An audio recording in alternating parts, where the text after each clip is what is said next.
A faint thrumming pulse of excitement coursed beneath my crimson gown as I entered the grand lobby of the Liberty Crown. Guests shimmered everywhere, a sea of diamonds and silks. My family swept past a colorful blur of tuxedos. Their sharp laughter echoed off the polished marble as they greeted acquaintances. They did not see me. Perhaps they did, but chose to pretend my presence simply wasn't registered. The forgotten daughter, the family disappointment. This very night, everything would change. Naturally, they remained oblivious. I moved forward, my heels tapping rhythmically on the floor. Before I could reach the ballroom entrance, a hand seized my arm. "Grace, what are you doing here?" Turning, I faced my brother Mason, his grip instantly tightening. His eyes assessed my simple dress, my jewelry, which was intentionally understated. A sneer formed on his lip. "You have no business here," he hissed low. "You're embarrassing us. Go home immediately before anyone else notices." I yanked my arm away, meeting his aggressive stare. "I received an invitation same as you." "Invited?" Mason barked a harsh laugh. "Right. Did you manage to scrounge up enough cash for a ticket? Perhaps you're here to leech off Mom and Dad as usual." My cheeks burned, yet I kept my voice perfectly level. "Their money holds no interest for me, nor does yours.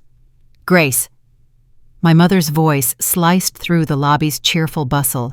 She approached, martini in hand. She scrutinized me from head to toe. Her polite smile vanished. "Dear God, what on earth are you wearing? I clearly told you not to attend." I decided otherwise. My chin lifted. I refused to let her notice how deeply her easy dismissal stung. My father appeared beside her, his brow furrowed. "Grace, this evening is strictly for donors and established patrons. Nobody here wants to see you begging for scraps. It looks pathetic." A scorching, bright wave of anger flashed through me. Years of being ignored, perpetually shoved aside, treated like an object of pity or family shame, I had endured enough. I would not cower in the background any longer. I opened my mouth to reply, but the front doors glided open instead. My driver Thomas stepped through. He crossed the lobby with purpose and bowed his head toward me. "Miss Dalton, your car is ready. Shall I arrange for your bags to be brought up to the penthouse suite?" Silence descended abruptly. My mother's drink slipped from her fingers, shattering on the marble. Her what?"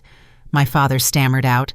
Thomas looked calmly from one family member to the next, his expression utterly blank. "Miss Dalton's penthouse suite." He turned back to me. "Will your family be joining you upstairs at a later time?" My smile returned slow and fierce. "No, Thomas, I doubt they will. Thank you for asking." A wave of whispers rippled through the stunned lobby as I walked away, leaving my paralyzed parents and furious brother behind. I heard the shocked repetition of penthouse and Dalton in murmured tones. I did not look back. The elevator climbed to the top floor, the numbers on the panel glowing like guiding beacons. When the doors parted, I stepped into my own private domain. Floor-to-ceiling windows showcased the vast, glittering city skyline. Sleek, modern furniture, thick plush rugs, and a fireplace already crackling invitingly. A bottle of vintage champagne rested coolly in a silver bucket, 2 crystal flutes waiting beside it. All these carefully chosen luxuries, all the wealth I had meticulously hidden away for years, it had all been saved for this very moment. I ran my hand across the counter's edge, letting the expensive cold ground me. This wealth was my armor, my undeniable power. Anonymity had served its purpose, allowing me to build my fortune unseen. That necessary silence ended tonight. A soft knock came at the door. Thomas entered, carrying my garment bags. "Everything is prepared. The stylist will arrive shortly," he mentioned. His eyes crinkled at the corners. "It promises to be quite the spectacular entrance." I turned toward the window again, adrenaline thrumming steadily through my veins. Within the hour, I would descend that grand staircase in a bespoke gown draped in the finest jewels. The days of fading into the background were over. No longer would I accept their pity or scorn. They would finally see me for who I truly was. My reflection smirked back from the glass. This disappointment was ready to show her family exactly what she was truly capable of achieving. Entering the ballroom felt like stepping onto a stage. The orchestra's vibrant music enveloped me. Crystal chandeliers cast a radiant, warm glow illuminating the densely packed, elegantly dressed crowd. Waiters circulated efficiently with trays of champagne and hors d'oeuvres. Their crisp uniforms provided a sharp visual contrast to the guests' glittering attire. I scanned the room, my focus immediately settling on several familiar faces: wealthy political donors, influential power brokers, the absolute crème de la crème of this insular society. They were the very same people who had dismissed me for years, who had gossiped behind their hands about the Dalton family's wayward, forgotten daughter. They had no clue whatsoever. My stride carried me toward the room's center. The silk of my dress rustled faintly with each step. Curious, assessing eyes tracked my movement. I sensed their collective gaze as a physical touch, yet I kept my head high, my shoulders perfectly relaxed. Retreating beneath their scrutiny was no longer an option. Not tonight. As I passed a cluster of women, their eager conversation abruptly ceased. I caught fragments of their strained whispers. "Is that really Grace Dalton? I thought she wasn't invited. What on earth is she doing here?" Their sharp words pricked my skin, but they failed to penetrate my armor. I had spent years meticulously constructing my empire in the shadows, patiently biding my time until this exact moment to step into the light. The wait was finally over. My eyes found my family near the edge of the dance floor. They huddled close together, their faces a mixture of outright shock and cold outrage. My mother clung tightly to my father's arm. Her face was noticeably pale. Mason's jaw was visibly clenched as he watched my progress, his eyes hard and calculating. I met their stares unflinchingly.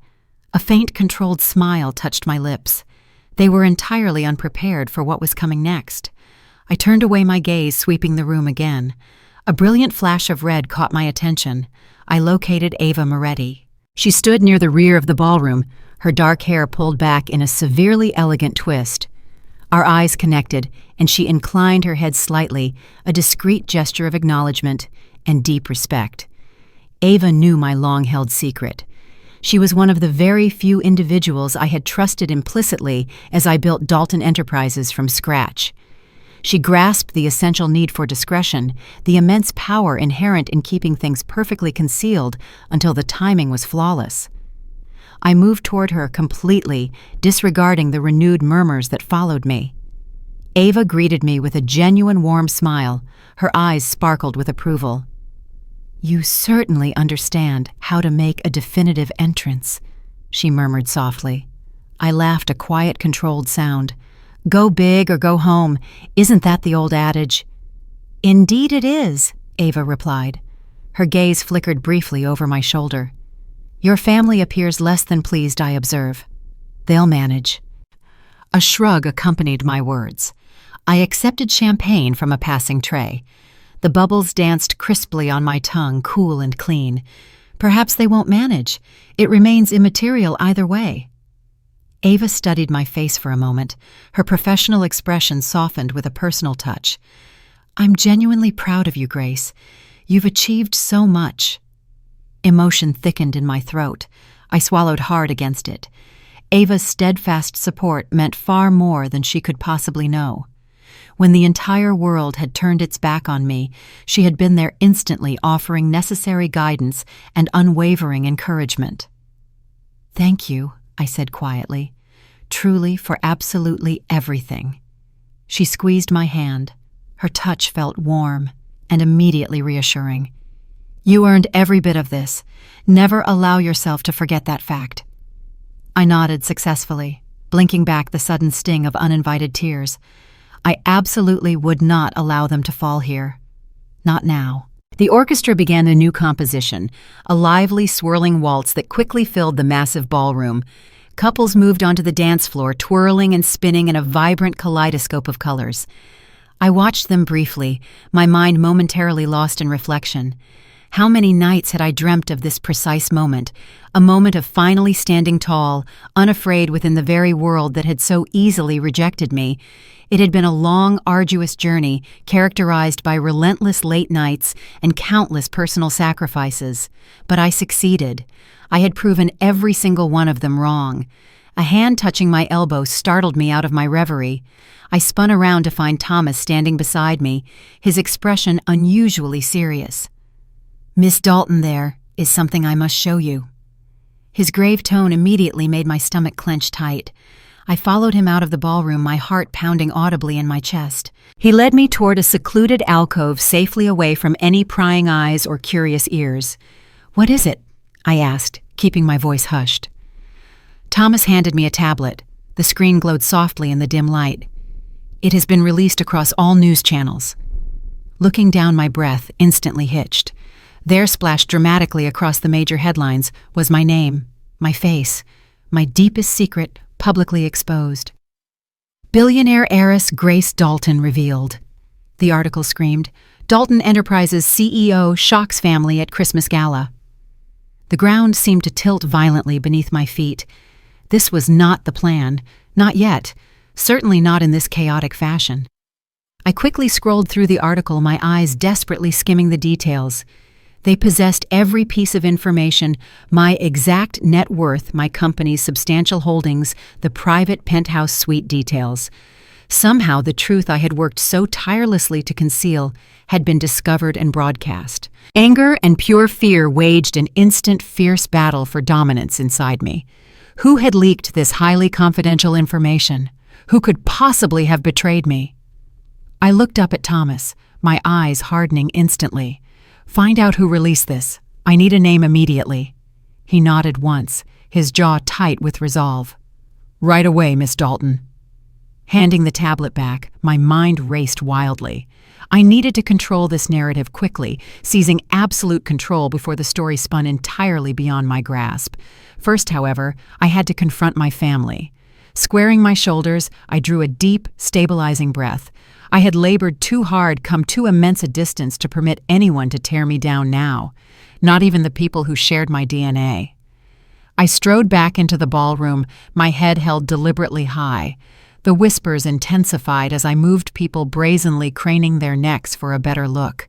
I ignored them all. My focus remained laser-sharp. My family stood exactly where I had left them, their faces a chaotic mix of shock and utter fury. I approached them slowly, my heart hammered a frantic rhythm. "We need a conversation," I stated, my voice completely calm and even. My father's eyes flashed with fresh anger. "I think you owe us quite a few explanations." "Not here." I glanced pointedly around the room, acutely aware of the countless eyes watching our exchange. "In a private location." I turned instantly on my heel, not waiting for their expected response. I knew they would follow. They had utterly no choice left. Walking away, I met Ava's gaze across the room one last time. She offered a single silent nod of support. I drew profound strength from that quiet gesture, from the simple knowledge that I was definitely not alone anymore.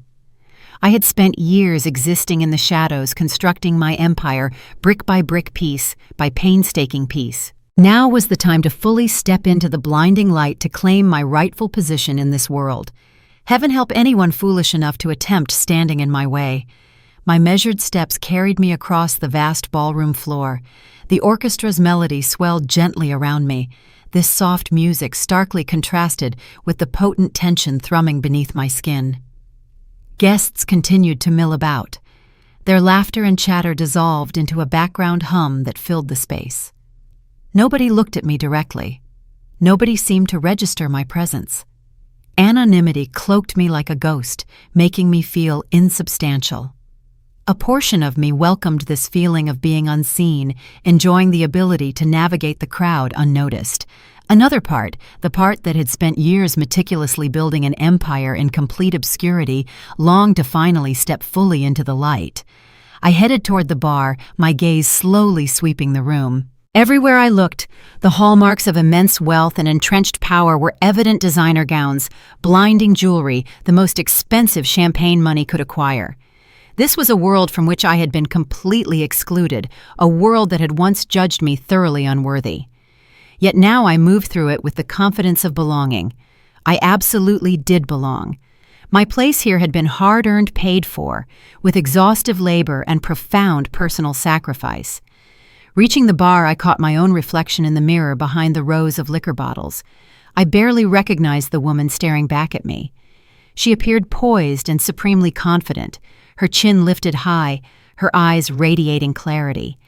She looked precisely like someone capable of commanding any room with just a single glance. I ordered a simple drink. The words left my lips with a surprising, unfamiliar ease. The bartender nodded his gaze, briefly flickered over me before he began preparing the cocktail. Watching him work, my mind drifted momentarily toward the past. I remembered the very first gala I had ever attended years prior. I was young, desperately naive, my heart overflowing with tentative hopes and unformed dreams. I had yearned so intensely to belong, to be accepted by the glittering crowd surrounding me. But my family swiftly made it devastatingly clear I would never be one of them. They ignored me completely, dismissing me like a minor inconvenience. I spent that entire evening hovering near the crowd's edges, my cheeks hot with shame, my eyes stinging with tears that were instantly suppressed. I swore that night I would never let them make me feel that way again. A solemn vow was made to build a new life, a life entirely and completely my own. I accomplished it. I built Dalton Enterprises from the absolute ground up, pouring every ounce of my effort into the fledgling company. I worked harder than anyone, pushing past the brink of exhaustion. The effort paid off. I possessed the control now. The power was mine. My family had absolutely no idea. The bartender slid my drink across the counter. I accepted it with a quiet thank you. Turning back to the room, I let my gaze sweep over the crowd once more. That was the moment I saw them. My family clustered near the edge of the dance floor. They were whispering urgently, their expressions tight and visibly strained. I watched my mother's eyes dart frantically around the room, desperately searching for someone, searching for me. A flicker of satisfaction warmed me at the sight of their obvious discomfort. They were oblivious to the impending storm, oblivious that their meticulously constructed world was about to shatter around them. I sipped my drink. The alcohol spread a slow, welcomed warmth through my veins. It centered me instantly, grounding me in the present moment. I understood I could not avoid them indefinitely. Eventually, they would corner me, demanding answers, demanding explanations for the spectacle. For the time being, I remained content to watch them squirm. My gaze drifted away from my family, taking in the rest of the room.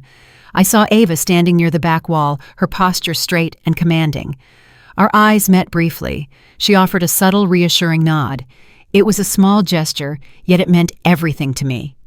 Ava was one of the few who had believed in my potential from the very beginning. She recognized a spark within me that refused to be extinguished. She had guided me through the ruthless world of business with unwavering purpose. I owed her more than I could ever repay. Tonight, however, I would begin trying. I finished the drink and set the empty glass down on a nearby table. I straightened my shoulders, taking a deep breath for composure. It was time for the next step. I made my way toward the stage at the room's front. My steps felt purposeful, completely assured. The crowd parted instantly before me like water. Murmurs of curiosity rippled through the air. My name was whispered. Heads turned in my direction. I kept my gaze fixed straight ahead, my chin lifted, my back ramrod straight. Cowering before them was no longer possible. Reaching the stage, I felt Thomas's hand gently touch my arm. I turned to him. His expression remained serious. "Are you entirely certain about this, Miss Dalton?" he asked, his voice barely audible. I met his gaze steadily. "I have never been more certain about anything in my life." He nodded, stepping back to allow me passage. I climbed the steps to the stage. My heart hammered against my ribs. The orchestra abruptly fell silent. The room became completely still. I walked to the microphone stand at the center of the stage. My hands held the stand with a slight, stabilizing tremor. I looked out over the sea of faces. Confusion and intense curiosity marked every single expression. I inhaled deeply, exhaling slowly. Then I began to speak. "Good evening, everyone. For those of you who do not recognize me, my name is Grace Dalton." A palpable wave of shock swept through the large crowd at my words. I heard sharp gasps. Eyes widened in absolute disbelief. I understand many of you are surprised to see me here tonight. After all, I am hardly a familiar face in these specific circles. I paused, letting the profound weight of my words settle. My family stood frozen at the crowd's edge, their faces pale and utterly stricken. Yet the truth is, I have been here all along. I was watching, I was waiting. I was building an empire none of you even suspected existed. A thrill of deep satisfaction ran through me at the stunned silence that instantly greeted my statement. I commanded their attention now. Every single eye in the room was fixed directly on me. You see, while you were all preoccupied dismissing me, thoroughly underestimating me, I was working. I was learning. I was growing. Now I stand before you as the CEO of Dalton Enterprises, a company that has quietly become one of the most powerful and influential players in the industry. I heard new murmurs of disbelief. I saw heads shaking in outright denial. I pressed onward, my voice strengthening with every syllable. Many of you believe you know me well. You think you have me entirely figured out. The truth, however, is that you never truly saw me at all. My gaze swept over the crowd, encompassing the sea of shocked faces. Tonight, that narrative ends. Tonight, I step fully out of the shadows and into the light. Tonight, I claim my rightful place among you, not as the forgotten daughter, but as a force that must be reckoned with. A surge of genuine pride swelled within me at the delivery of those words, at the absolute truth that rang through my statement. I had fought for this precise moment. I had endured immense sacrifice for it. Now it had finally arrived. So allow me to properly reintroduce myself. My name is Grace Dalton. I am not going anywhere. Thank you. With that, I stepped back from the microphone, my head held high. The room instantly erupted into chaos. Voices rose in a loud, confused cacophony of shock and disbelief. I barely registered the noise. All I felt was the intense thrill of victory, the massive rush of adrenaline that came with finally claiming my undisputed place in the world. I had returned. This time, ignoring me was impossible. They would all finally see my true identity. And I was just beginning. Leaving the platform, I maintained my steady pace. No one applauded. An unnerving silence hung heavy.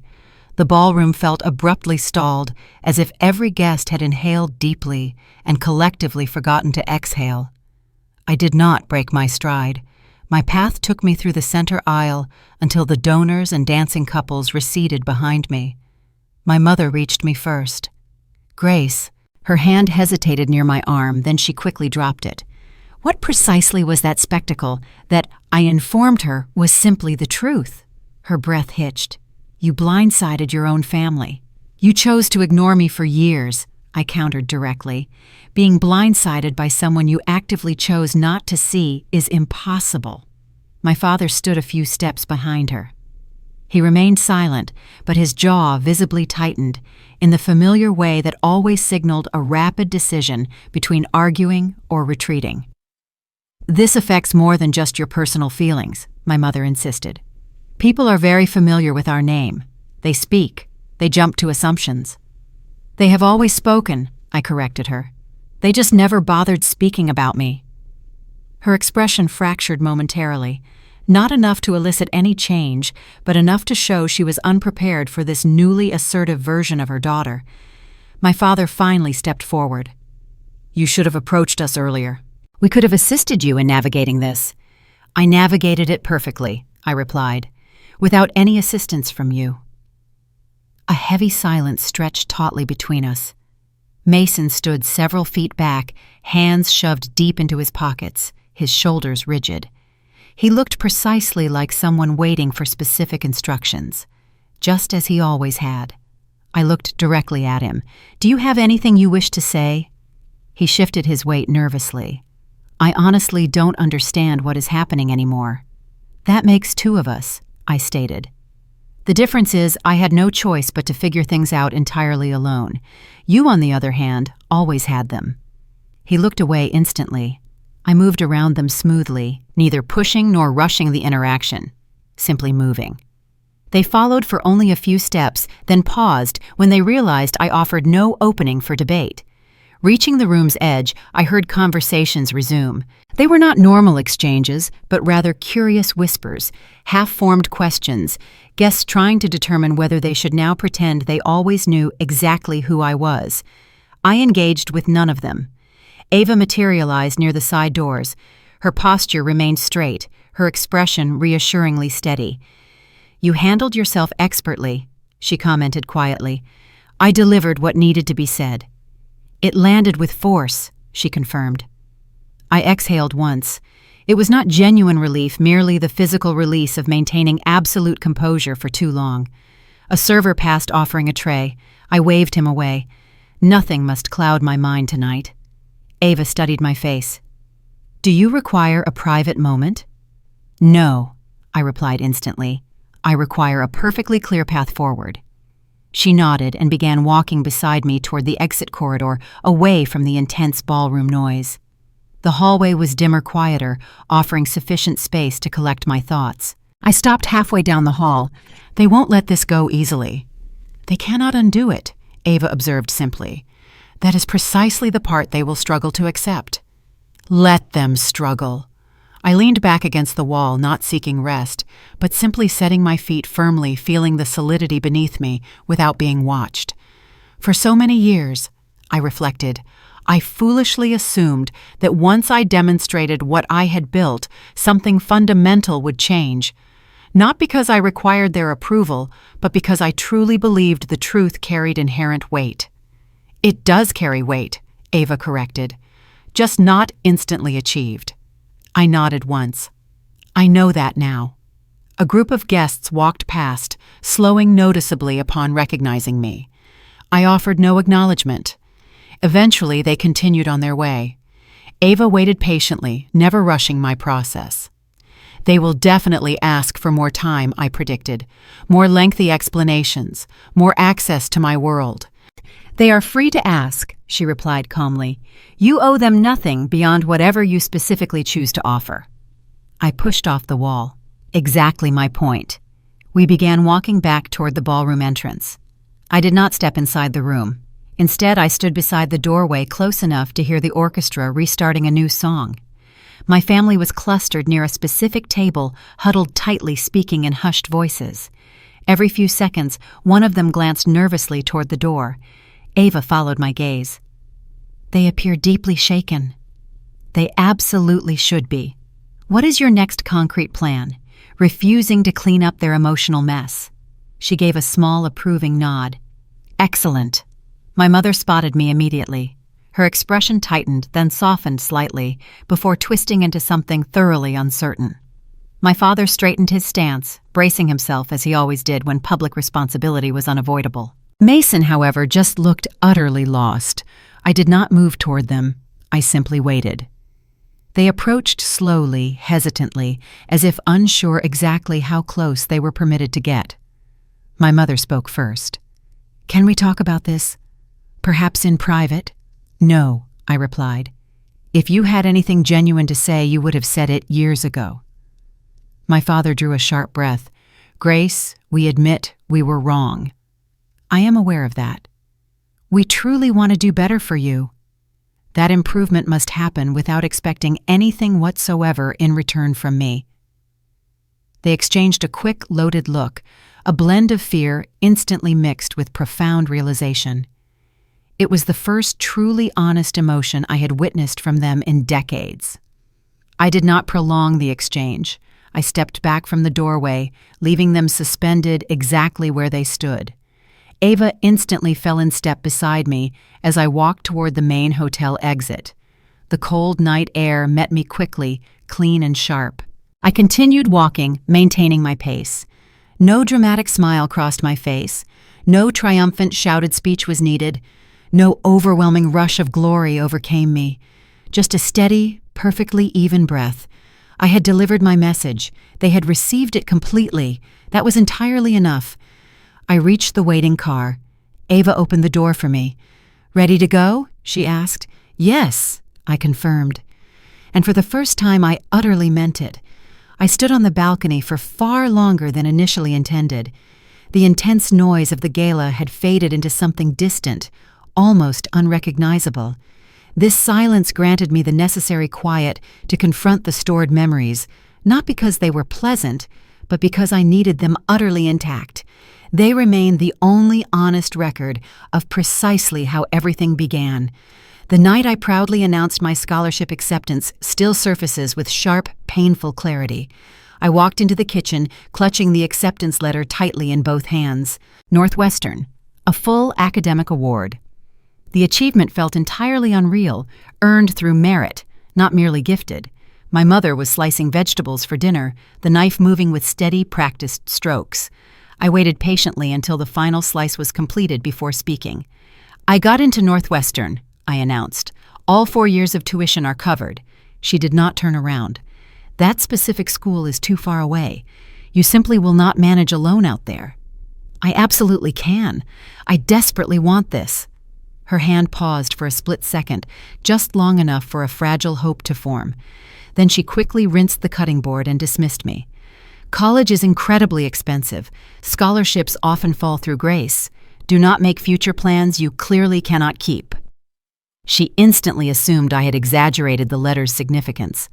Her assumption was that I was the kind of person who misunderstood official paperwork.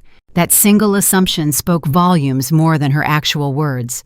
My father entered the kitchen a few minutes later. I handed him the official letter. He scanned the document without actively reading, just enough to confirm he had seen it. "Your brother requires the car tomorrow. Do not even think about taking the keys." That was the absolute extent of his acknowledgement. I knew I should have expected this reaction. Yet I still desperately craved something small, a gesture of pride, a word of simple encouragement, any sign they believed I was capable of managing my own life. It never came. The next painful memory arrived with greater force. The night they presented me with the inheritance papers. We were seated in the formal dining room. The official folder was placed squarely in the center of the table, as if it contained a generous gift. No ceremony preceded it. No conversation led up to the event. My father abruptly pushed the folder toward me. "Sign this immediately. We are officially restructuring family assets. It is simply better for everyone involved." I quickly read the first page. My name. My complete removal from the family will. A clean, legal severance. "If you truly wish to focus entirely on your schoolwork," he justified, "this will remove considerable financial pressure from you." They were not removing pressure. They were successfully removing my lineage. I was the simplest financial liability to eliminate completely. My mother quickly interjected, "Your brother will handle all matters once we are gone. This method is far cleaner." Cleaner. That devastating word pursued me for years. I signed the documents because the only alternative was remaining emotionally tethered to people who viewed me only as a perpetual inconvenience. Signing that day was the very first major decision I made entirely and solely for myself. I moved out that same night. Rain fell steadily. Not a major storm, certainly not a dramatic cinematic downpour, just a steady cold rain that completely soaked through my inadequate jacket before I reached the end of the long driveway. I dragged my heavy suitcase behind me, the wheels constantly snagged on the uneven pavement. No one followed my exit. No one called my name. They merely watched from the front doorway just long enough to ensure I was definitively leaving. Then they firmly shut the door. The apartment I secured the following day was tiny. I could practically touch opposite walls if I fully stretched out my arms. The paint application was uneven. The old heater clicked loudly and erratically whenever it attempted to function. None of those details mattered in the slightest. The space was utterly mine. I worked grueling evenings at a call center located 2 blocks away. I coded relentlessly every night. Every single dollar earned went toward rent and hardware upgrades. Every hour not spent sleeping was devoted to building something. Though at that time I had no clear idea what the final product would become. The first major prototype barely functioned. The second version immediately overloaded the system. The third version finally worked long enough to instill a genuine belief that I might actually be capable of achieving the life I envisioned. The fourth iteration evolved into the highly successful platform upon which I built my entire company. No part of that process was glamorous. It was intense repetition, crushing exhaustion, and long nights where I physically fought sleep at my keyboard. It was the first period in my life, however, where I felt absolute ownership of myself. Ava arrived during the later part of that chapter, not in the struggling beginning, not when everything was visibly falling apart. She appeared precisely when my working prototype began gaining real traction, and I desperately required an expert second opinion, someone who possessed a deep understanding of structural integrity and utterly refused to sugarcoat any feedback. She quickly became the person who constantly tested my limits without ever questioning my potential. That crucial difference defined our partnership. All these fragmented pieces of memory remained with me on the balcony until approaching footsteps broke the silence. Ava stepped alongside me. "Your family is causing a visible split in the room," she reported. "Some guests are attempting conversation with them. Most, however, are simply watching you intently." "I am not re-entering that room just yet." "You have no need to do so." We stood together without speaking for a moment. The entire city stretched far below us, yet we were not actively looking at it. I remained focused on the memories because they grounded me more deeply than any panoramic view ever could. "Do you still recall the exact night you moved out?" Ava asked quietly. "I remember every single second vividly. You did not break under the pressure." "I came dangerously close," I admitted softly, "but you did not break." Her voice conveyed only facts, completely devoid of either judgment or praise. I drew a long, deep breath and finally pushed away from the railing. "I need to complete this final segment inside the ballroom." Ava nodded immediately and followed me toward the massive ballroom doors. Upon our re-entry, the entire atmosphere had shifted again. Conversations instantly stalled as I walked by, not merely due to simple curiosity now, but because people were urgently recalculating my precise position in their social and financial world. My family stood near the distant table. My mother looked visibly smaller than I remembered. My father stood upright, but his characteristic confidence had subtly slipped away. Mason watched me like someone observing an inevitable storm approach, utterly unsure whether running or bracing himself was the better option. I stopped a few feet short of their cluster. My mother spoke first. "We saw your startling announcement. We truly did not know anything about your business." "That is exactly the point of it," I stated. She raised one hand slightly as if reaching for a familiar argument she could no longer form. My father instantly attempted to intervene. "You should have come back to us much earlier. We certainly could have offered support." "When exactly would that have been?" I challenged myself. "Before I went to Northwestern, before you deliberately removed my name from every official document, before you explicitly told me Mason would manage the family's future because I was simply not suited for it." None of them offered a reply. I turned to my brother. "You told me directly that I would fail before I had even truly begun." He immediately lowered his gaze. "I completely failed to understand what you were actively doing." "You failed to try understanding." He swallowed hard. "Perhaps that is true." No trace of rage remained within me, only complete clarity. "You actively pushed me out," I explained, "and I built a completely independent life without any of you in it. That was never spiteful.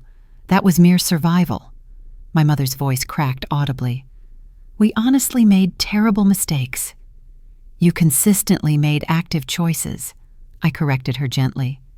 The difference instantly impacted all three of them. I saw the meaning of land hitting them one after the other. "I am requesting nothing from any of you," I concluded. "No forgiveness is needed, no reconciliation is expected, no understanding is required. You remain free to keep your established narrative about why I left. I, however, will retain the absolute truth." My father exhaled slowly, accepting the finality. "In that case, what exactly do you want from us now?" "Nothing whatsoever." A single devastating word. Silence followed. It was not tense or overtly dramatic. It was simply the honest new silence between people who no longer wielded power over one another's lives. I stepped back. Ava instantly joined me without a spoken word. We walked toward the ballroom's opposite end, passing clusters of guests who smoothly parted without any verbal request. I felt perfectly steady, neither triumphant nor overwhelmed. just steady. What shattered that night years ago had never been repaired. It had simply been replaced. And for the very first time, standing confidently in a room that once made me feel completely invisible, I knew precisely how vast the distance was from the terrified girl who had abandoned her home in the relentless rain. I continued moving through the ballroom's periphery, deliberately choosing a route no one expected me to take. There were no grand attention-seeking entrances, no dramatic turns or pauses. I merely walked. The massive room hummed vibrantly with music and conversation, but the small pockets of quiet that consistently trailed my passage carried an entirely different weight, a weight I no longer felt compelled to acknowledge. People looked up, then instantly looked away, as if staring too long might somehow break the delicate line between simple curiosity and genuine fear. I offered absolutely nothing for them to interpret. No glances were returned, no subtle nods offered, no explanations provided. Silence had evolved into the sole language that still felt completely clean and honest. I paused near a vacant high-top table discreetly tucked beneath the balcony overhang. A dimmer, gentler light collected there, softly blurring the edges of everything. The spot allowed me a moment to simply breathe. Not a moment to recover, but merely a moment to exist without anyone reaching for me, questioning my motives, or demanding an explanation. Across the room, my entire family watched my stillness. They made no move to approach me. They were not ready to do so. Or perhaps they finally realized that any renewed aggressive push would only succeed in widening the immense distance.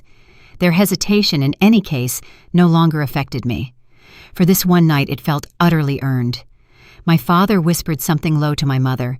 She immediately glanced in my direction, her face displaying a kind of profound uncertainty I had never once seen from her. Her hands were clasped so tightly together that her knuckles appeared blanched.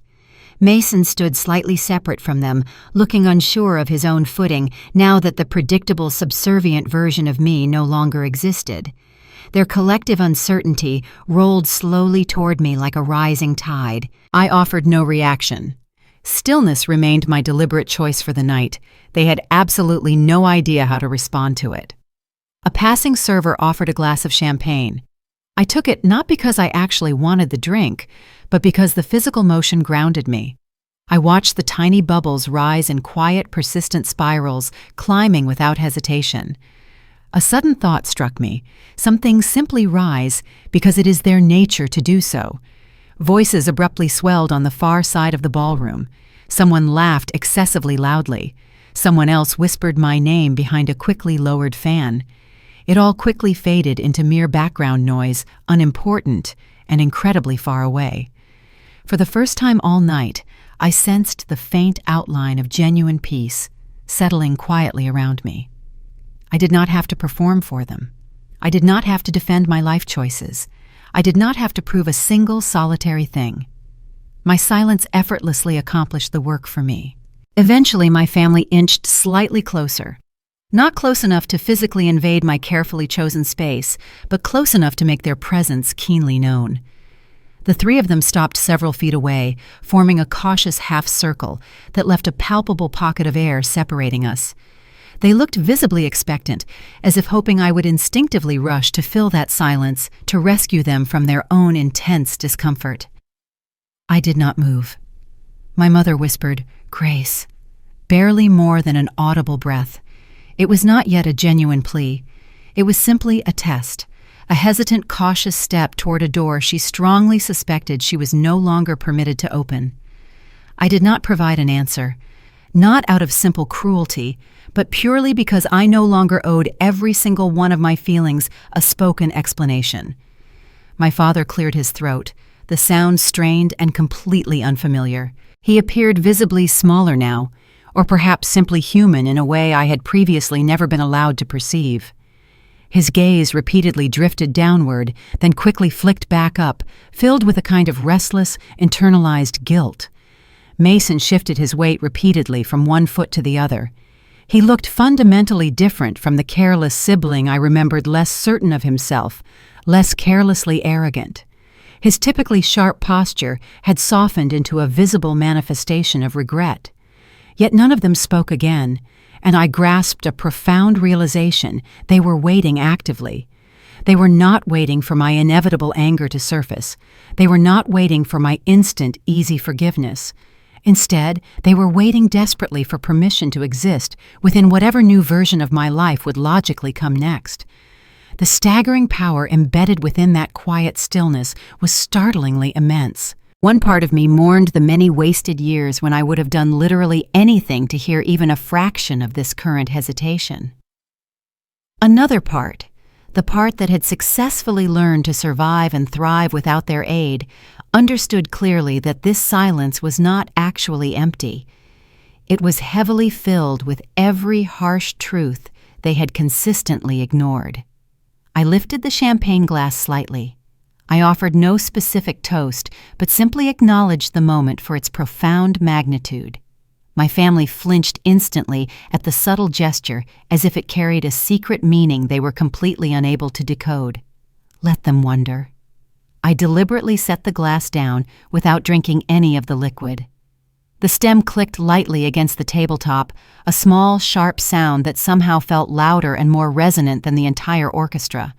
My family tensed simultaneously, watching me, as if every minute movement revealed a critical hidden message. It did not. Or perhaps it did. Silence possessed a unique ability to transform the smallest, most insignificant actions into profound statements. Across the large ballroom, Ava appeared near the staircase landing. She made no immediate attempt to approach me. She remained exactly where she was, observing the room's atmosphere, like someone accurately assessing the current weather before stepping outside. When she finally moved toward me, she did so with zero urgency, zero theatrics. She stood easily beside me, close enough that her presence perfectly steadied the space, yet far enough away that she offered no intrusion. She looked neither at my family nor at me. She simply existed beside me with the comfortable ease of someone who fully understood that not every single moment requires spoken words. It was the quiet, knowing connection established between us that ultimately told my family more than any prepared speech ever could. Ava eventually murmured, "Are you genuinely holding up?" A simple, gentle question. It was not about the social spectacle. It was not about the scandalous headlines. It was purely about me. I nodded once. "I'm perfectly fine." "I know that." Her tone conveyed absolute certainty, not mere reassurance. "You absolutely do not have to return to that room if you do not wish to." "I know," I confirmed. My family remained rigidly frozen in their uncertain cluster. My steadfast silence, Ava's absolute stillness beside me, the significant emotional distance I had intentionally chosen. None of this matched the volatile version of me they had meticulously constructed inside their minds. They had expected furious fire. They had expected public confrontation. They had expected the type of massive emotional eruption that always demands immediate cleanup. The complete absence of that chaos unsettled them far, far more intensely. A few nearby guests drifted closer, glancing nervously at us, then quickly looking away. They also sensed the profound shift, something unspoken holding the air taut, something heavier than simple anger, yet calmer than raging fury. My mother took a small, uncertain step forward, stopping instantly when she realized I was not going to meet her halfway. She opened her mouth to speak, then instantly closed it again, completely unsure of what to say. The hesitation itself felt like a comprehensive apology she did not know how to adequately form. My father's jaw worked silently, as if he desperately wished to speak, but could not locate a single sentence that would not instantly collapse under its own enormous weight. Mason finally whispered, "Grace, we are sincerely trying now."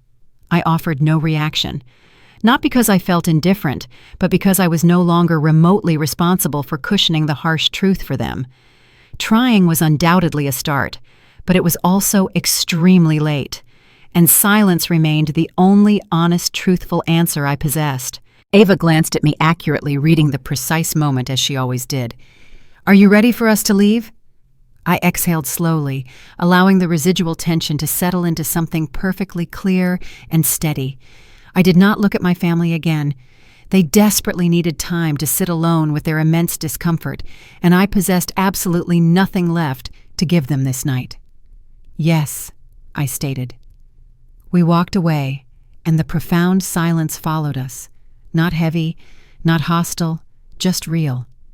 Behind us, I sensed my family watching, still completely unsure, still afraid, still clinging to hope.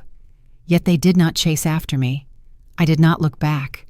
Some deep rifts were never meant to be closed completely in a single night. Some truths urgently required quiet stillness to properly take shape, and some carefully chosen distances were absolutely necessary for everyone involved to finally perceive what had been undeniably present all along. As we stepped outside into the cool night air, a simple, unwavering realization solidified. The silence I maintained was not a weapon aimed at them. It was a clearly defined boundary, and that boundary belonged entirely to me. Leaving the dim corridor behind, I stepped back into the overwhelming glow of the ballroom lights. The atmosphere was again fundamentally changed, not noisier, not quieter, just distinctively different. People no longer huddled whispering in tense clusters as they had an hour earlier. Now they watched with a sort of careful, measured curiosity, as if desperately awaiting a cue they remained utterly unable to read. I did not stride aggressively, nor storm through the crowd, nor did I attempt to cut a path this time. I simply moved with an unhurried, measured pace. My posture remained entirely steady. My profound silence had subtly reshaped the entire surrounding air, and the crowd instinctively adjusted itself without my uttering a single word. Conversations immediately softened when I passed near. Polite smiles faltered. A few guests faintly bowed their heads, entirely unsure whether any acknowledgement was even appropriate or perhaps completely presumptuous. This quiet, intense attention felt unfamiliar, yet it was not unwelcome. It was undeniably earned. Near the room's center, I paused beside a towering arrangement of winter roses. Their pale petals curled tightly inward, as if actively guarding something precious. They reminded me vividly of the girl I had once been, emotionally folded tightly, desperately hiding softness beneath an instinctive protective defense. I reached out a hand, touched one single bloom lightly, and then let my hand drop back down.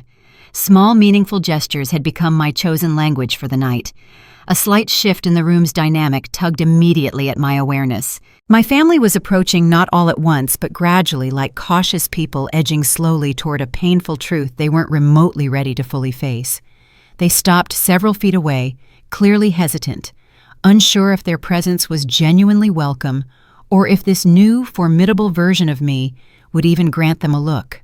I did not look up. I simply waited for their move. Mason was the one who finally closed the distance, though he meticulously maintained a respectful, noticeable space between us. He did not approach with the fury he exhibited earlier, nor the sharp protective edges he typically wore like armor. His entire expression had softened into something far quieter, a blend of genuine confusion mixed with a visible reluctance he no longer knew how to effectively conceal. "Grace," he murmured, his voice barely louder than the soft background music. "I truly need to ask you something important." I lifted my eyes to meet his gaze, silently signaling that he should proceed. He swallowed hard. In that single moment, he looked significantly younger, not in age, but in sheer lack of understanding. "When did you fundamentally become someone we no longer even recognize?" The question itself landed gently, but the raw truth underlying it carried enormous, undeniable weight. It was not an accusation, not a suspicion, not outright hostility.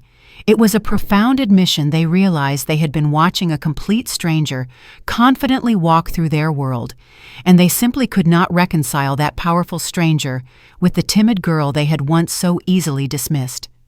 I did not answer immediately. The profound silence stretched out, and instead of defensively bracing against it, they actually allowed it to simply exist. That willingness alone marked a fundamental shift I had never even imagined witnessing. My mother approached next, her hands clasped tightly together, her expression visibly unsteady. She studied me with the careful, measured attention of someone deeply afraid of drawing the wrong conclusion. "How long?" she asked softly, her voice barely audible. "Have we been truly this far behind you?" My father remained a few deliberate steps back, intensely observing the exchange with a profound focus I had never once seen directed at me. His shoulders were rigidly set, as though holding a massive responsibility he was suddenly unsure he genuinely deserved. I exhaled very slowly. The truth I offered was not sharp or accusatory. It was not intended to be angry. It was simply real. "A very long time," I replied.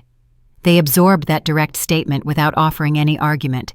There were no immediate defenses raised, no outright disbelief shown, only profoundly quiet. My mother pressed her lips tightly together. Her breath trembled slightly. "We consistently assumed. We simply knew you completely." "You only knew the specific parts you actively wished to see," I responded. "The rest of my identity simply did not fit your predefined picture." Mason looked immediately down at the floor. "And we failed to ask the right questions." That was the absolute closest he had ever come to delivering a genuine apology without ever using the actual word. For a moment, none of us spoke a word. The orchestra smoothly shifted to a much softer melody, a warm, gentle sound that threaded through the room like a slow, collective exhale. I felt the faintest pull of genuine relief, the kind that surfaces when intense pressure eases significantly but does not vanish completely. My father finally stepped forward. His voice, when he used it, held absolutely no authority whatsoever, only honesty. "What exactly should we have genuinely seen, Grace? Not what did you hide, not what are you doing with your life, not who are you truly working for, but what should we have seen?" A profound question they had never, ever imagined needing to ask me. I held his gaze for a long moment. His face, always stern, always emotionally distant, now carried lines of consequence I hadn't properly noticed before. They were not merely lines of age. They were lines of undeniable consequence. "You should have seen the person I was consciously becoming," I told him, "not the person you actively feared I would perpetually remain." The profound silence that followed did not sting or hurt. It merely settled. Heavy, yes, but necessary. My mother's eyes visibly glistened. "We genuinely do not know how to begin understanding you now." "You are not required to do so immediately," I replied calmly. "Understanding requires considerable time and consistent effort, but asking these questions is undoubtedly a definitive start." Her breath caught sharply. She nodded slowly. It was not a gesture of defeat, more an acknowledgement of a complex, undeniable truth. Guests drifted around our small group, meticulously pretending not to look directly, though their intense curiosity pulsed aggressively at the room's edges. I did not mind their observation. There was no confrontation here, no spectacle intended, only the quiet, defining moment that leaves an indelible mark long after the entire night concludes. Mason spoke again, his voice notably steadier than before. "Grace, what do you realistically want from us now moving forward?" I allowed that complex question to settle fully. It was not a simple matter. It was not something I could easily shape into a neat request or a tidy, immediate boundary. What I ultimately wanted was space for my continued growth, space for their accountability to fully manifest, space for them to patiently sit with their intense discomfort without expecting me to constantly soothe it.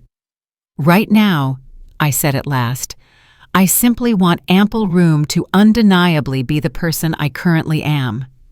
He nodded slowly, absorbing the request. My father did likewise.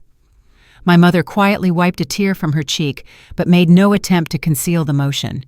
A surprising, profound sense of calm washed over me. It was not forgiveness. It was not an immediate closure. It was absolute clarity. We stood physically in the exact same room, yet emotionally we occupied entirely different spaces. Perhaps one day the distance separating us would organically shrink, or perhaps it simply would not. Either potential outcome felt perfectly honest.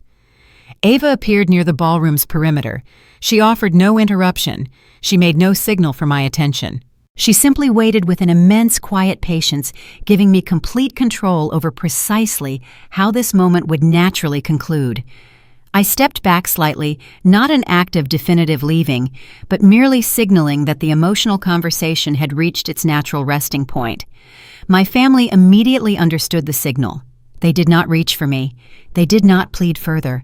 They allowed me to choose the necessary distance. As I began walking toward Ava, Mason's voice rose one final time. It was not demanding. It was not desperate. "Grace, will you genuinely allow us a chance to try again?" I paused deliberately, turning just enough to make direct eye contact with all of them. "That depends entirely on what you truly mean by the word try." I offered no further elaboration. They did not push me for immediate clarity. Some answers I knew had to patiently unfold over time. I rejoined Ava. She instantly fell into my natural pace without exchanging a single word. The orchestra swelled again, filling the room with vibrant, weightless sound, as though the entire night were organically resetting itself. Behind me, my family stayed rooted exactly where they were, silent, profoundly uncertain, undeniably changed. Ahead of me lay a future that finally and completely felt like my own undeniable creation. And for the very first time in countless years, the internal question haunting me was no longer, what do they ultimately want from me? It had finally become, what do I authentically choose next? I chose to remain near the ballroom's outer edge, where the intense lights softened and the vibrant music faded into something almost forgettable. That quiet zone provided ample space to breathe and, more importantly, space to intently watch the room without inviting new attention. Guests seemed unsure whether to approach me or actively maintain their distance. That hesitation spoke volumes more eloquently than any direct staring. My family remained clustered at a nearby table. They were not whispering now. They were not actively strategizing their next move. They were waiting, not expecting a fresh chance to scold me, nor seeking a moment to fight back, but waiting for something completely unpredictable. I sensed their collective uncertainty tightening across the room, like a tangible, invisible, static charge. The expected humiliation arrived quietly. A woman I vaguely remembered from my childhood, one of my mother's long-standing friends, walked directly toward me.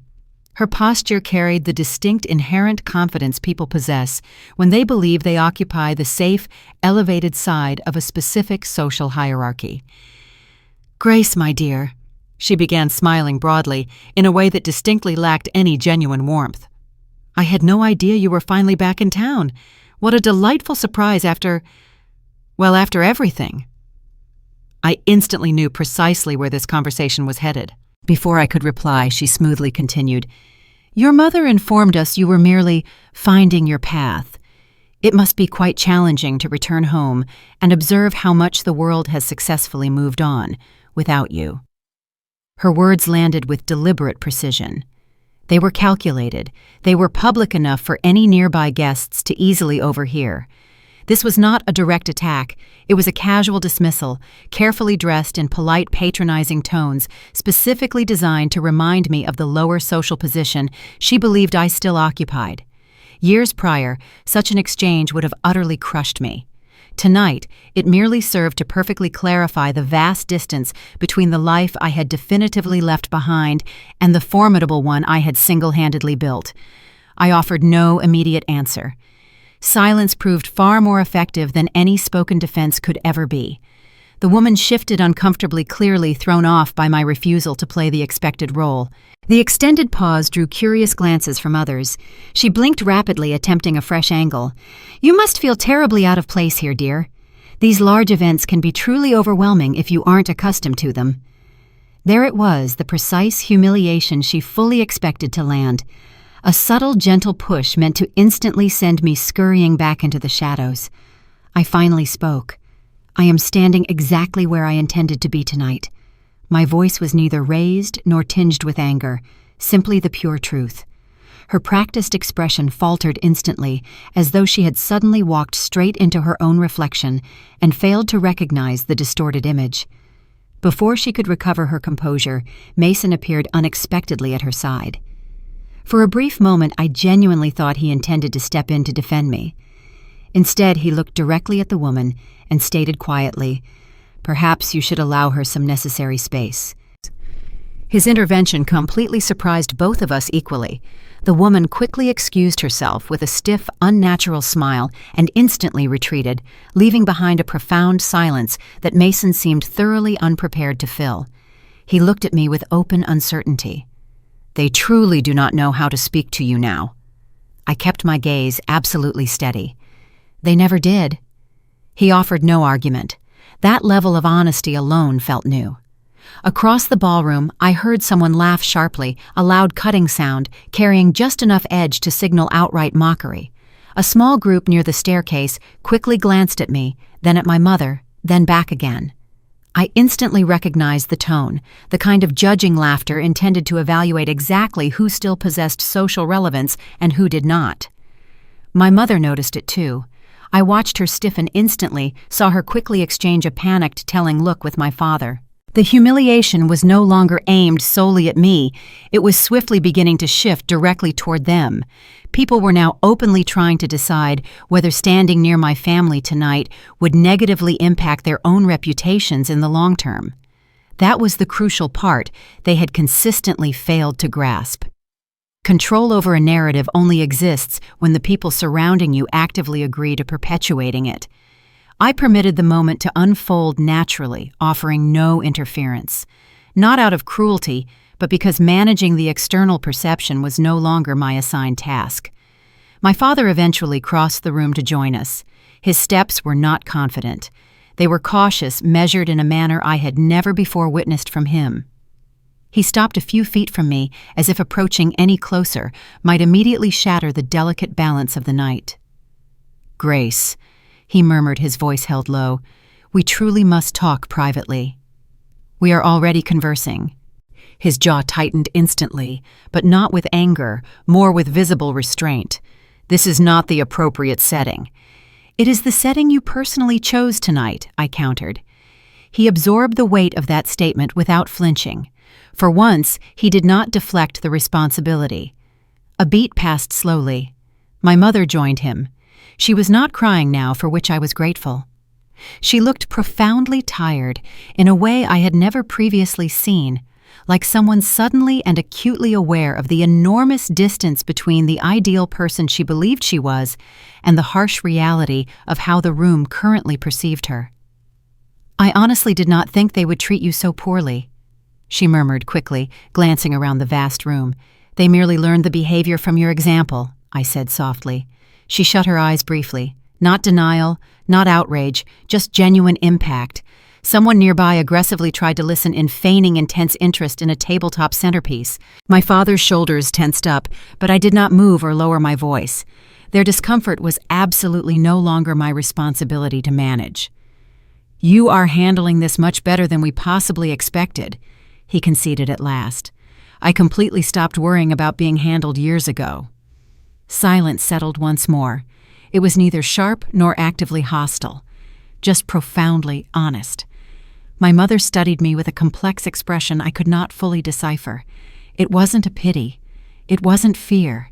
It was something far closer to recognition, late undeniably but genuine. "We truly did not want tonight to end this way," she whispered. "You wanted absolute control," I replied. "You did not genuinely want conversation." She offered no argument. Her silent, profound agreement lived palpably in the quiet space between us. Ava stepped smoothly into my line of sight from the crowd. She made no attempt to pull me away or intervene in the conversation. She simply waited steady, immensely patient, deeply grounding. Seeing her there instantly reminded me that the girl who once stood completely alone in rooms exactly like this was irreversibly gone.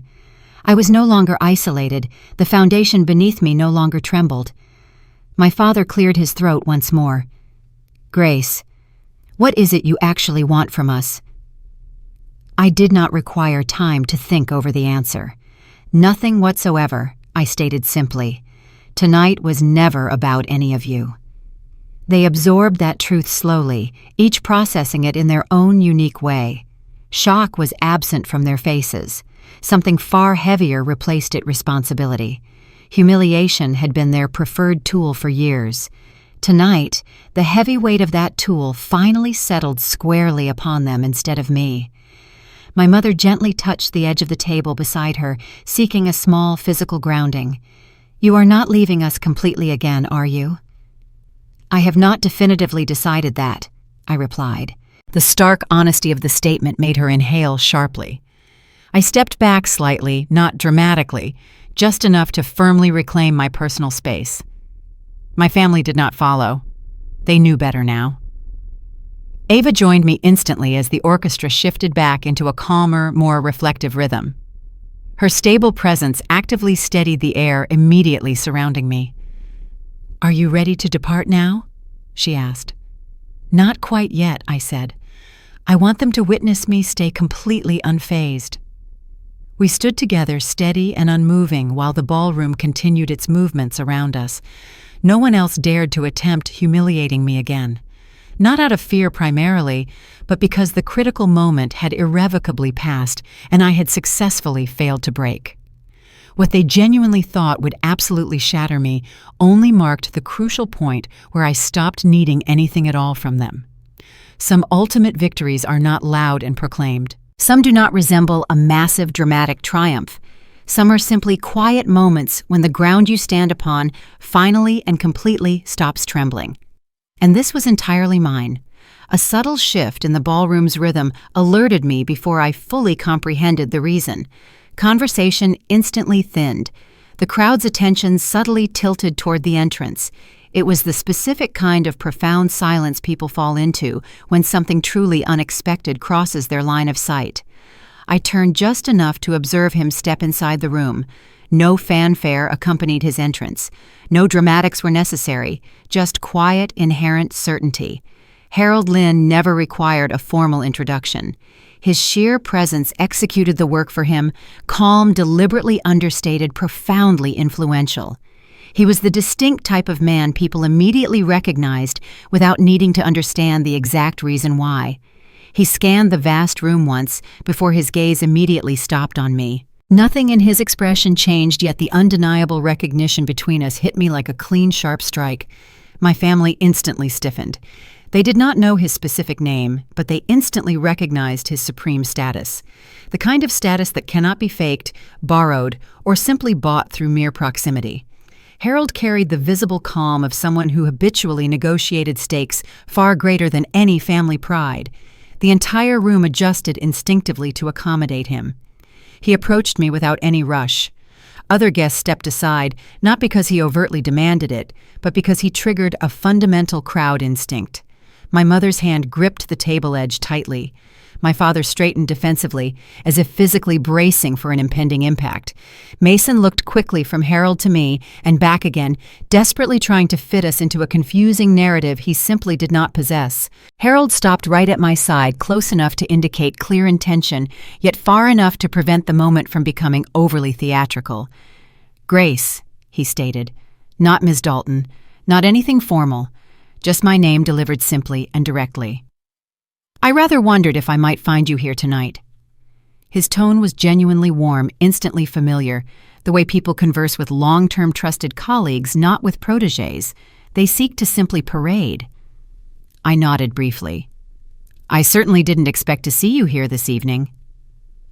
"I know," he replied, "but we urgently need to finalize the remaining board signatures by early tomorrow morning, and I believed it best to discuss the details with you directly."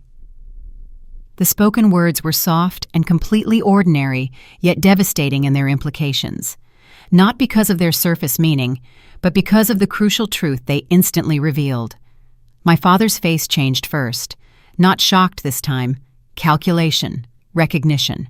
He was frantically attempting to understand why a man of Harold's stature would speak to me with the easy familiarity of a profound, long-standing partnership. My mother's visible confusion instantly deepened into something closer to absolute disbelief. Mason's mouth opened slightly in surprise. "You actually know him?" Harold turned his head slightly, just enough to fully acknowledge my brother's presence. "She and I have actively worked together for several years now." He offered no further elaboration. He had absolutely no need to do so.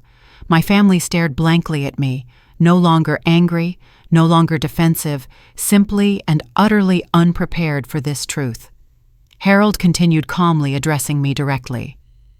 The San Mateo acquisition deal will be publicly announced by Monday. Are you still completely comfortable with the valuation figure we discussed earlier?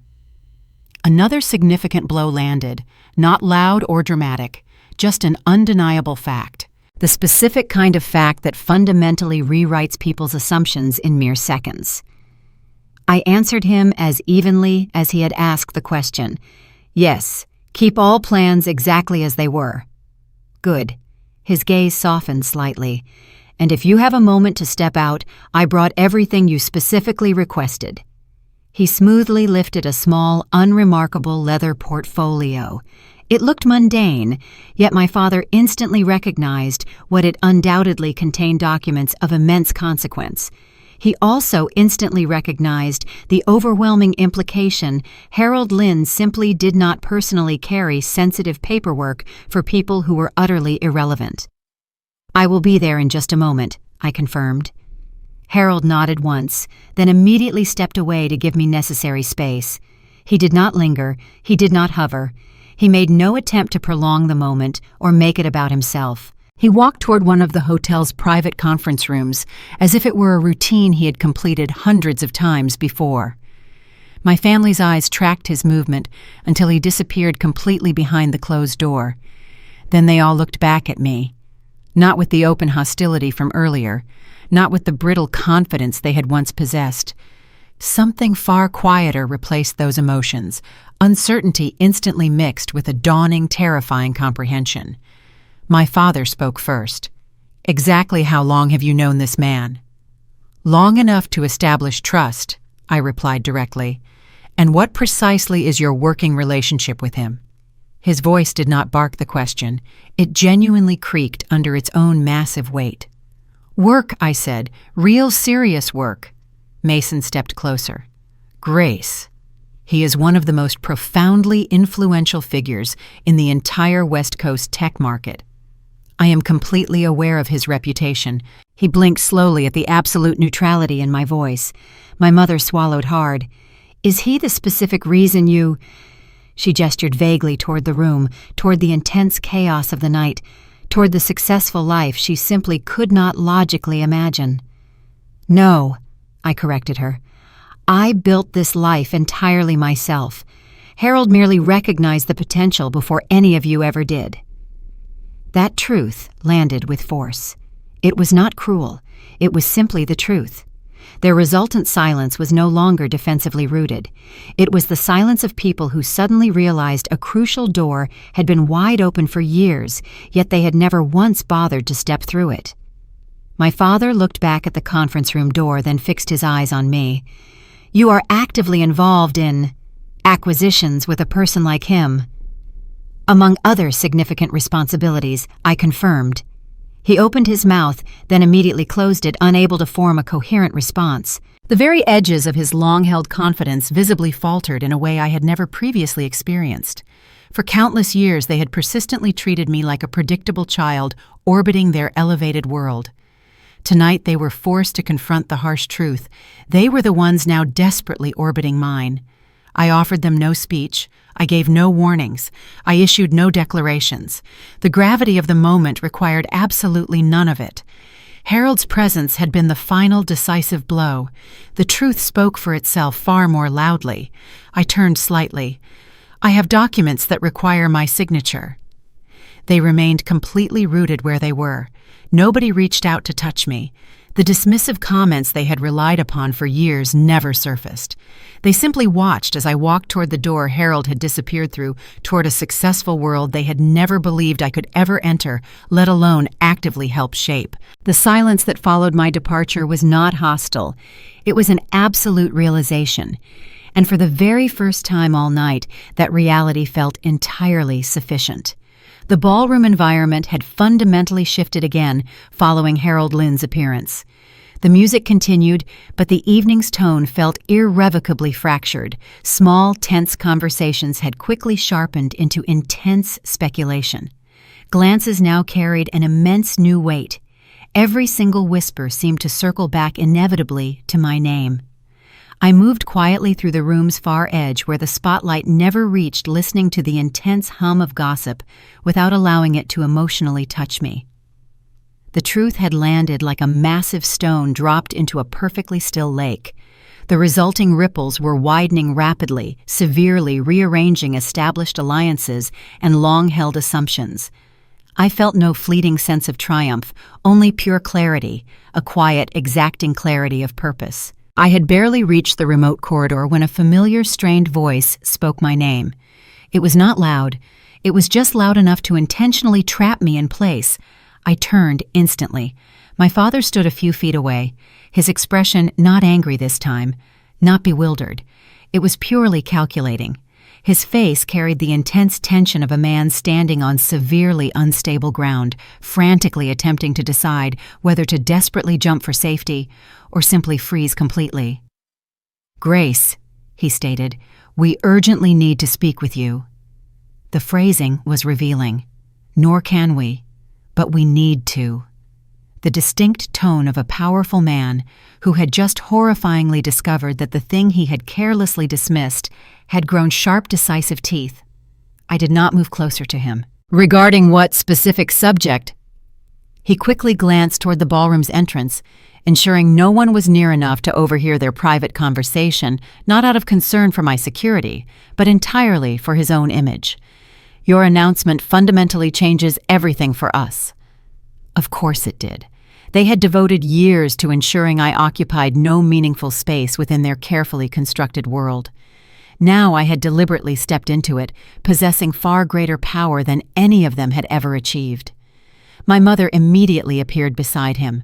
Her smile was brittle and transparently practiced the exact expression she utilized when desperately attempting to maintain strained peace at a dinner table filled with people she despised.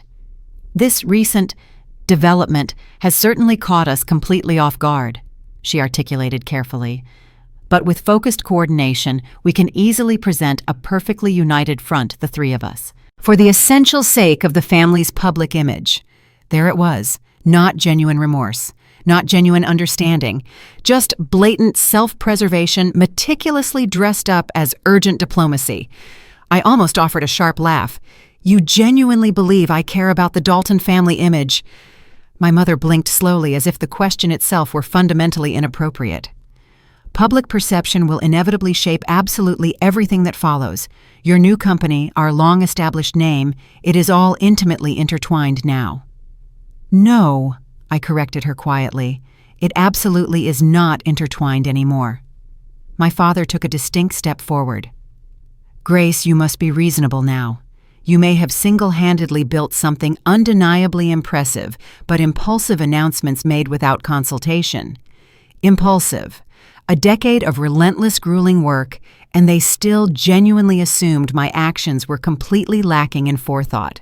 He continued, ignoring my cold stare. "Could easily invite severe scrutiny. Neither side is adequately prepared for. Investors, current partners, the persistent press, they will all begin actively digging for information. It would clearly be far better for all parties involved if you permitted us to guide this unforeseen transition." Guide, control, contain. A sudden chill permeated me, not fear, but immediate recognition. They had not followed me out of genuine concern for my well-being. They had followed the overwhelming scent of a substantial, uncontrollable risk. "What transition are you proposing?" I asked. "To fully reintegrate you," my mother stated gently.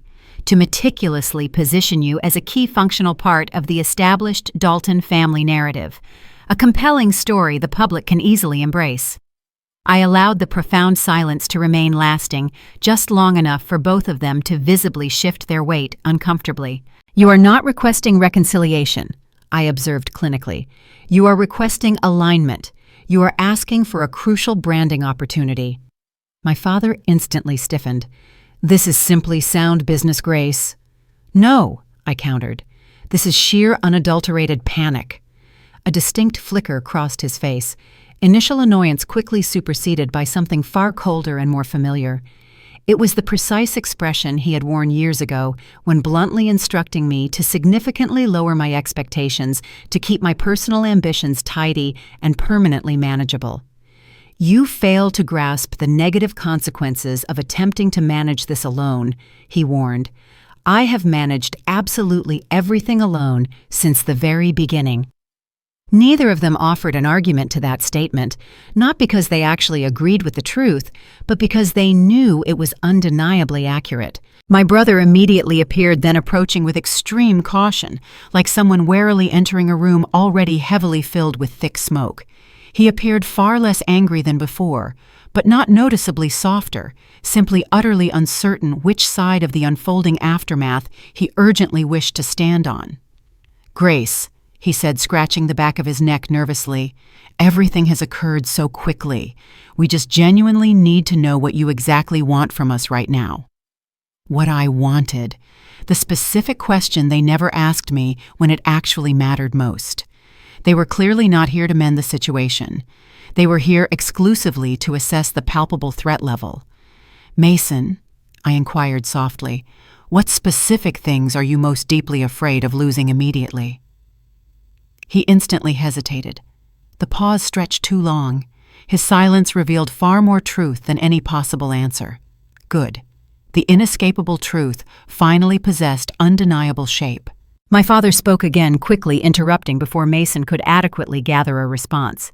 "If you refuse to cooperate with our guidance, this situation will inevitably become profoundly unstable.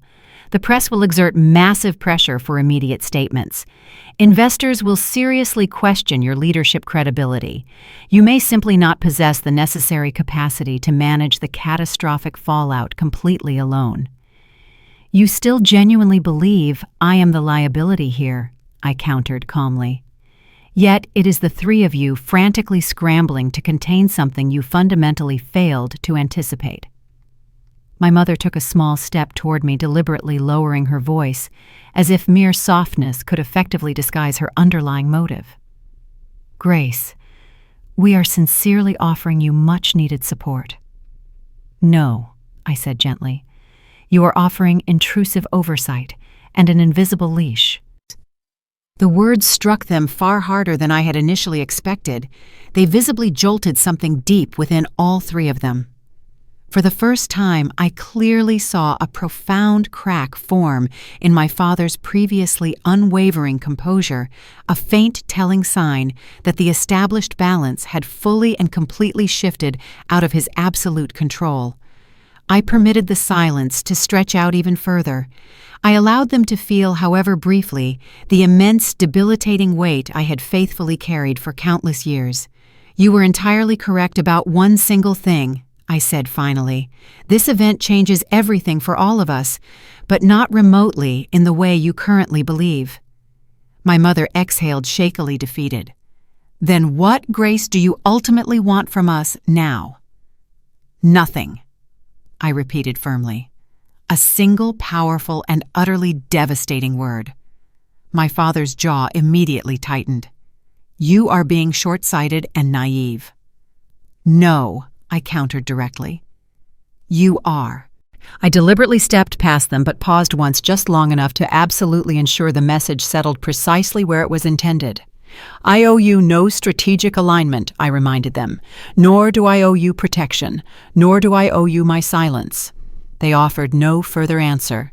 They were too preoccupied absorbing a terrifying truth they had never adequately prepared for. I could definitively walk away from them without losing anything of value. They conversely could not.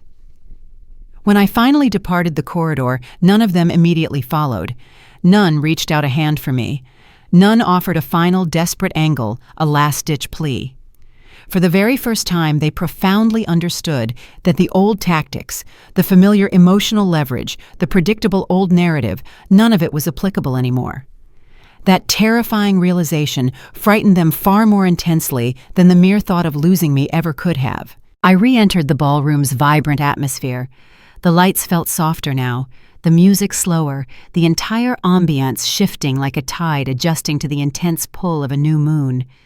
People whispered undeniably, but their voices no longer pressed heavily upon me. They simply drifted harmlessly around me, irrelevant and inconsequential. Ava appeared immediately near the room's far edge, watching me with a quiet, knowing expression. She did not inquire about what had specifically transpired. She did not need to. She could instantly read the profound steadiness in my steps, the finality etched into my entire expression. "Well," she murmured softly as she reached my side. "They came here specifically to negotiate terms," I stated. "And what was your final response?" "They possess absolutely nothing I remotely desire." A small, genuine smile touched her lips briefly. "Good." We moved toward the hotel exit together, my pace completely unhurried. Hers matched mine with an ease that felt completely earned. The cold night outside waited for us open entirely unclaimed, utterly untouched by the raw desperation I had definitively left behind. When the massive doors closed firmly behind us, the last fragile thread connecting me to the old subservient version of my life snapped cleanly without any residual pain, without any unnecessary ceremony. They had desperately scrambled to urgently fix what was fundamentally beyond repair, and I had walked completely away before they even fully realized the damage was never ever mine to fix. The corridor immediately outside the ballroom felt unnaturally still, as though the intense noise behind me had been instantly severed with a clean, sharp blade. I continued walking until the frantic murmur of the gala dissolved into a very distant hum, quickly replaced by the soft, controlled echo of my own heels and the slow, steady rhythm of my breath. For the very first time all evening, no one actively followed my movements. Victory always possesses a far sharper, more defining edge when it has successfully grown out of countless years of profound silence, years of constant dismissal, years of knowing fundamentally that no one would ever come running if I failed completely. Perhaps that was the specific reason the quiet stillness now felt heavier than I had initially expected. It was not painful. It was simply unfamiliar and overwhelming. I reached the remote far balcony and deliberately stepped out into the biting cold.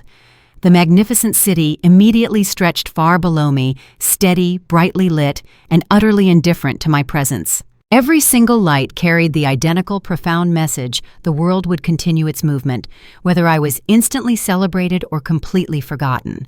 I permitted that deep truth to fully settle within me. People commonly imagine triumph as a cacophony of noise, loud cheers, thunderous applause, overwhelming external attention. Yet the real defining version arrived quietly, wrapped in a profound stillness, cloaked in a specific kind of powerful solitude that no one ever warns you about. I had successfully built an empire, effortlessly crossed every boundary they swore I would never reach, yet the moment immediately following the big reveal held absolutely no fireworks. Only slow, deliberate breath, only quiet, expansive space. For years I had meticulously pictured this exact night's events.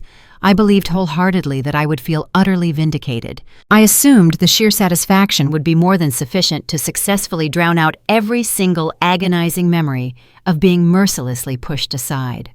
But standing here, the only emotion I genuinely felt was significant distance.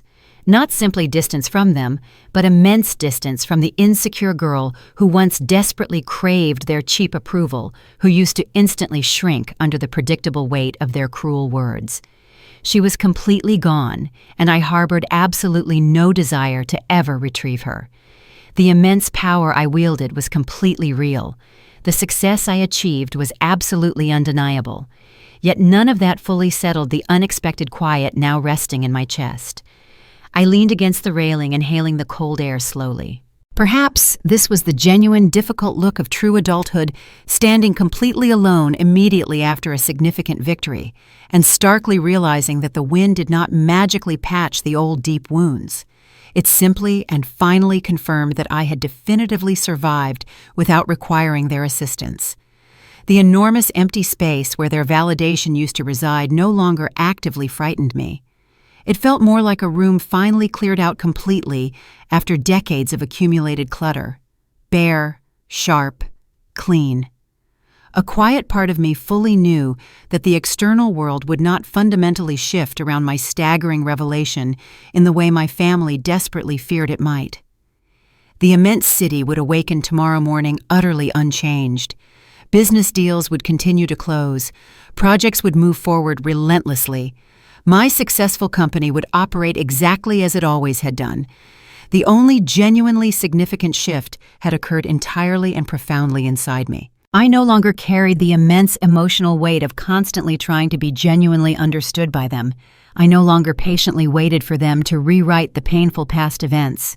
I no longer needed my enormous success to mean anything whatsoever to anyone other than my own self. A powerful gust of cold wind swept briskly across the balcony, successfully pulling me back into my body. I wrapped my expensive coat tightly around my shoulders and allowed the deep breath I had unconsciously been holding to leave my lungs in one long, steady stream. This quiet, this sudden sharp clarity was the true defining turning point of my journey. Not the spontaneous applause, not the incessant whispers, not even the sheer shock visible in their eyes. Just me finally unburdened completely by the profound idea that winning absolutely required witnesses. My painful past had finally and definitively closed its heavy door. My unknown future waited somewhere far below in the vibrant glow of the sprawling city, and in the narrow, quiet space precisely between those two powerful forces, I discovered something I had not remotely expected to feel tonight. Not triumph, not revenge, not immense pride. Control. I pushed decisively off the railing, straightened my shoulders confidently, and walked back inside the warm room. The loud noise immediately returned, but it utterly failed to reach me anymore. It simply moved around me, never truly through me. Whatever unexpected challenges will arise after tonight, I will resolutely face them without the crippling shadow of who I used to painfully be. The quiet had definitively chosen its side, and it had chosen mine. I returned to the bustling ballroom for one single reason, only to decisively end the entire night on my own terms. The relentless noise had softly diminished into a polite, continuous murmur, the specific sound that fills any large room when every single guest is desperately pretending not to watch the central drama. Faces visibly shifted as I passed expressions of curiosity, subtle calculation, quiet awe. None of their judgments mattered. I walked deliberately toward the main central table, the specific one my family had proudly claimed for countless decades at every single gala they ever hosted. Their family legacy heavily sat inside that defined space like an old, immensely expensive, but rapidly fading perfume still clinging tenaciously to the fabric. My mother looked up immediately as I approached, a desperate flicker of hope rising instantly in her eyes before she could successfully hide it. My father quickly straightened his posture, obviously expecting a final conversation, a possible compromise, or just one last chance to negotiate. Mason remained utterly still, profoundly uncertain whether he should deferentially stand or simply stay seated. The three of them were visibly frozen between their immense collapsing pride and their raw, terrifying desperation. I offered no pause. I did not slow my pace. I said no words. Reaching the edge of the central table, I briefly set my hand on its surface, confidently steadying myself for one final, deeply significant act. My fingers gently brushed against the necklace resting immediately against my collarbone, a small silver circle visibly tarnished on its reverse side. It was the only tangible object from my entire childhood. I still possessed a piece I actively kept, not for any sentimental value, but for the constant stark reminder it offered. I had once patiently waited year after painful year for their elusive approval. I unclasped it smoothly. The delicate chain slipped instantly into my waiting palm like a quiet final exhale. I deliberately placed the small object gently upon the tablecloth beside their untouched wine glasses, a clean, distinct, final gesture. It was not a gift of reconciliation. It was not a final, desperate plea for understanding. It was a clear, unalterable boundary, a definitive marker, a closing line on a painful chapter. My father's breath caught audibly in his throat. My mother's lips parted slowly in stunned silence. Mason leaned forward slightly, as if the profound meaning might suddenly change if he stared intensely enough. None of them fully comprehended the specific symbolism, but they instantly grasped the overwhelming implication. I stepped back slowly. Their eyes remained fixed solely on me, but their voices stayed completely trapped, motionless in their throats. They had spent the entire traumatic night frantically reaching for explanations for viable angles for desperate negotiations. Now they were left with absolutely nothing left to offer. A server crossed the floor, just then effortlessly weaving through the remaining guests with practiced grace. She paused briefly at my side. "Ms. Dalton," she stated quietly, "your specifically requested car is waiting immediately outside." It was not the massive Rolls-Royce convoy that had effectively shaken them earlier. It was not intended to be a spectacle. I had personally requested Thomas arrange for a single car, unmarked, profoundly understated, and already comfortably warmed for the cold night. "Thank you very much," I replied simply. The server nodded once and stepped discreetly aside. I turned and walked definitively away from the table, away from the elaborate ballroom, away from the intense chaos, the relentless whispers, and all their desperate attempts at emotional recovery. No one followed my movement. The persistent music immediately dimmed behind me as I reached the massive entrance doors. Thomas waited near the door, holding it wide open for me. He asked no questions. He never did. He instantly understood the underlying rhythm of the moment, understood the critical timing, understood the profound difference between a visible victory and ultimate hard-won closure. As I stepped past him, I physically felt the immense accumulated weight of the entire room fall away from my shoulders. There was no internal tug of regret. There were no second thoughts, only cold, decisive air, clean, sharp, and final. Outside, the sprawling city looked sharper, more defined than it had felt an hour earlier. Lights aggressively cut through the freezing winter night, steady and profoundly clear. My breath rose rapidly in a thin, visible stream, carrying the last faint remnants of the exhausting evening with it. I slid into the car's interior. The door closed firmly behind me with a quiet, solid click, the unmistakable sound of a complex chapter locking itself permanently shut. Thomas pulled smoothly away from the curb. The Grand Hotel immediately shrank rapidly in the rear window until it completely disappeared behind a line of dense, dark trees. I did not look back. I had already made the only choice that truly mattered. The night unfolded widely ahead of us, city streets opening one by one, the entire cityscape stretching forward like a vast, unclaimed map of future choices. I sat entirely alone in the comfortable back seat, feeling not loneliness, but something far steadier, something undeniably earned. When the car finally merged onto the main thoroughfare, I deliberately let my palm rest flat against the cold window glass, feeling the insistent hum of forward motion beneath it. This was the independent life I had built. This was the autonomous future I had fundamentally shaped, and no one else could possibly claim it but me. As we crossed the long, dark bridge, the entire city skyline rose prominently into full view, a quiet, powerful reminder that absolutely everything I needed was already patiently waiting for me on the other side.